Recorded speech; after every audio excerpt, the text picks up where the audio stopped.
ঘটনা প্রত্যেকটা ঘটনাকে নিশ্চিহ্ন করে দেওয়া যে হবে না, ঘটনা ঘটবে না, এরকম করার উপায় আমাদের নাই।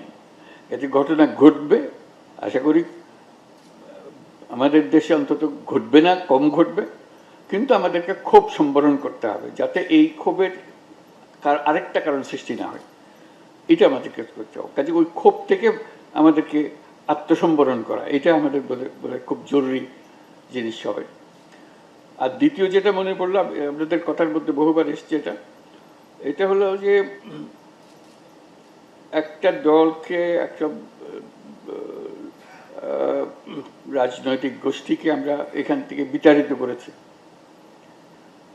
তারা কিন্তু তাতেই শেষ হয়ে যায়নি, সম্পূর্ণ সমাপ্ত মনে করে নাই। তারা দেশে এবং বিদেশে তারা অবস্থান করছে, তারা সুযোগ পেলেই একটা